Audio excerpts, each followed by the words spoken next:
კიდე ერთი ამბავი, რომელიც საოცრება ხდება რა, რიგში ჩალაგდნენ ახლა ეს მთელი ევროპის ქვეყნების ლიდერები და ერთი ადგილის საკოცნად მიდიან პუტინთან რა. აი რიგში არიან ჩალაგებულები რა.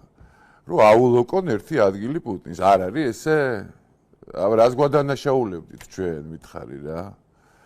რაში იყო არასწორი და დამნაშავე ეს ხელისუფლება რა. რომ თქვენი ევროპელი ლიდერები ვით არ ულოკავენ ერთ ადგილს ეხლა და რიგში არ დგანა ვინ ჩავიდეს, ვის ჩუმან ჩავიდეს, ვის არ უნდა რომ გაუბაზრდეს რომ ჩავიდეს. აი ეს ხდება ეხლა რა.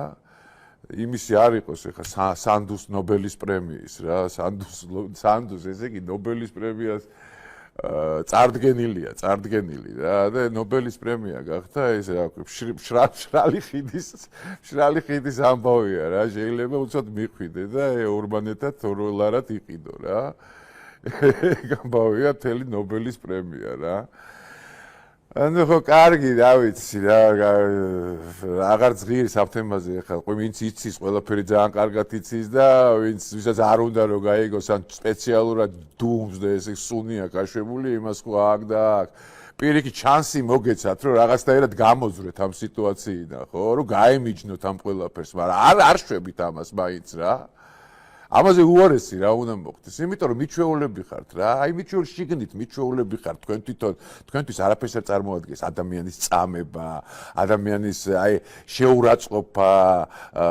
იმაზე მოქმედება რა ქვია ღირსებაზე იმიტომ რომ აი ეს ყველაფერი გავლილი გაქვთ თქვენ რა თქვენი პატარა ეპშტეინის რა განახეთ აგე რა გიჟი ტიპი ნუ გიჟი რა ეხლა წარმოიდგინეთ იმაზე არის უკმაყოფილო რომ ესე იგი პირიქითო თქვენ რა ხართო ეპშტეინის მე ვარო ვინცა ვარო თქვენ ყურადღებასაც არ გაქცევენ ნუ აი რადონის გიჟია ტიპი წარმოიდგინეთ რა ვაფშე იმის მაგივრად რომ თქვას რომ მე არ ვიცოდი რაღაცა რა ხდება საერთოდ რა წარმოდგენა არ მაქვს ესეთი რაღაცა არა, ეამაყება ეს ამბავი რომ აი ეპშტეინის იმაში აღმოჩნდა და ესენი ვერც აღმოჩნდნენ.